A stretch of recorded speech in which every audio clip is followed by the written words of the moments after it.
Stock market क्या होता है, participants of stock market, regulator of stock market, share क्या होता है, क्यों कंपनी शेयर्स इशू करती है और लोग क्यों शेयर्स को परचेस करते हैं। तो पहले मार्केट का मतलब समझते हैं। मार्केट एक ऐसी जगह होती है जहां लोग अपने इंटरेस्ट के लिए गुड्स और सर्विसेज को बाय या सेल करते हैं। मार्केट में जनरली दो पार्टिसिपेंट होते हैं, एक बायर और दूसरा सेलर। इसके अलावा भी एक पार्टिसिपेंट होता है जिसे हम मीडिएटर कहते हैं। मीडिएटर बायर और सेलर के बीच का कड़ी होता है। ये बायर को सेलर अवेलेबल करवाता है और सेलर को बायर। इस बीच ये दोनों तरफ से कुछ कमीशन चार्ज करता है जो इसका इंटरेस्ट होता है। सभी मार्केट के लिए मीडिएटर की ज़रूरत नहीं होती, पर कुछ ऐसे स्पेशलाइज्ड मार्केट होते हैं जहां ट्रेड करने के लिए मीडिएटर की ज़रूरत होती है। जैसे stock market. As per SEBI rules and regulation हम बिना ब्रोकर के शेयर मार्केट में ट्रेड नहीं कर सकते। सेबी एक गवर्नमेंट बॉडी है जो शेयर मार्केट की हर एक एक्टिविटी को रेगुलेट करती है। इसका पूरा नाम security and exchange board of India है। हम यहाँ मीडिएटर को ब्रोकर बोलते हैं, जो कि स्टॉक एक्सचेंज का मेंबर होता है। स्टॉक एक्सचेंज के थ्रू ही शेयर्स को बाय या सेल किया जाता है। इंडिया में मेनली दो स्टॉक एक्सचेंज है। पहला BSE मतलब बॉम्बे स्टॉक एक्सचेंज और दूसरा NSE मतलब नेशनल स्टॉक एक्सचेंज।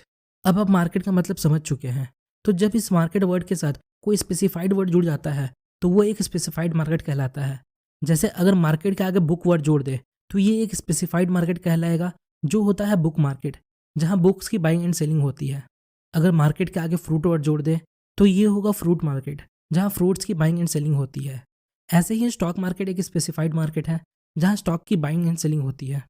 तो अब आप सोच रहे होंगे क्या बुक्स और फ्रूट की तरह इसे भी फिजिकल मार्केट में ट्रेड करना पड़ता है? पर ऐसा नहीं है। स्टॉक्स को ट्रेड करने के लिए ब्रोकर्स आपको डिजिटल प्लेटफॉर्म प्रोवाइड करते हैं जहां आप फ़ोन या PC के थ्रू स्टॉक मार्केट में ट्रेड कर सकते हैं। अब आपके मन में बहुत सारे क्वेश्चन चल रहे होंगे। शेयर होते क्या हैं, कंपनी क्यों शेयर इशू करती है और पब्लिक या इन्वेस्टर क्यों शेयर्स को खरीदते हैं। तो शेयर होता क्या है? जब किसी कंपनी के ओनरशिप को फाइनाइट नंबर ऑफ यूनिट में तोड़ दिया जाता है, जहां हर यूनिट का प्राइस वैल्यू होता है जिसे हम शेयर प्राइस कहते हैं, और इसे सेल करने के लिए प्राइमरी मार्केट में इशू कर दिया जाता है, तो इसे हम शेयर्स कहते हैं। अगर कोई व्यक्ति इस शेयर्स को खरीदता है तो इसका मतलब वो उस कंपनी की ओनरशिप को खरीद रहा है। अगर कंपनी को फ्यूचर में कोई प्रॉफिट या लॉस होता है तो वो व्यक्ति उस प्रोपोर्शन में प्रॉफिट या लॉस का हिस्सेदार होगा जिस प्रोपोर्शन में उसने कंपनी के शेयर्स खरीदे थे। अब समझते हैं कंपनी क्यों शेयर्स इशू करता है। तो जब भी किसी कंपनी को फंड की ज़रूरत होती है, वो 3 तरह से फंड रेज कर सकता है। पहला प्राइवेट फंड। प्राइवेट फंड का मतलब कंपनी के खुद के पैसे जो उसने पास्ट के प्रॉफिट से रिजर्व करके रखा है। दूसरा डेप्ट। डेप्ट का मतलब कर्ज या लोन। कंपनी किसी बैंक या फाइनेंशियल इंस्टीट्यूट से लोन ले सकती है। तीसरा इक्विटी। इक्विटी मतलब IPO के थ्रू शेयर्स इशू करके। IPO का फुल फॉर्म होता है इनिशियल पब्लिक ऑफर। जब फ्रेश शेयर्स को इशू करते हैं तो उसे IPO के थ्रू ही इशू किया जाता है। अब सवाल आता है कंपनी फंड रेज क्यों करता है। तो कंपनी फ्यूचर एक्सपांसन के लिए फंड रेज कर सकता है, किसी न्यू प्रोजेक्ट के लिए फंड रेज कर सकता है, और डेप्ट की पेमेंट के लिए फंड रेज कर सकता है। आप सोच रहे होंगे जब कंपनी लोन लेके फंड रेज कर सकती है तो शेयर्स इशू करके वो ओनरशिप क्यों डिस्ट्रीब्यूट करती है।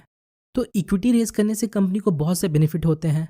जैसे अगर कंपनी लोन लेती है तो उसे बैंक को फिक्स इंटरेस्ट देना पड़ता है, चाहे कंपनी प्रॉफिट में हो या लॉस में। और वहीं इक्विटी के थ्रू फंड रेज करने पर कंपनी को कोई इंटरेस्ट नहीं देना पड़ता। अगर कंपनी प्रॉफिट करती है तो अपने शेयर होल्डर्स को प्रॉफिट का हिस्सा देती है। दूसरा advantage, to maintain healthy balance sheet.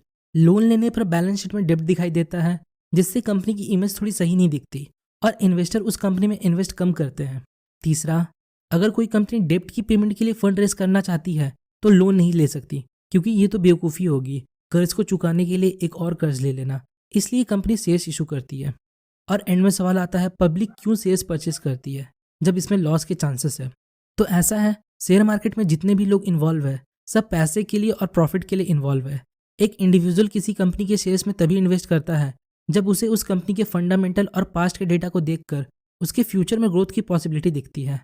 और अगर कंपनी ग्रो करेगा तो उसे भी प्रॉफिट होगा, इसलिए लोग शेयर्स में इन्वेस्ट करते हैं। तो होपफुली गाइस आपको इस वीडियो से थोड़ी इन्फॉर्मेशन मिली होगी। आज के लिए इतना ही। अगर आपको हमारी वीडियो पसंद आई तो हमारे चैनल को लाइक एंड सब्सक्राइब जरूर करें। मिलते हैं नेक्स्ट वीडियो में, तब तक के लिए best of luck for stock journey.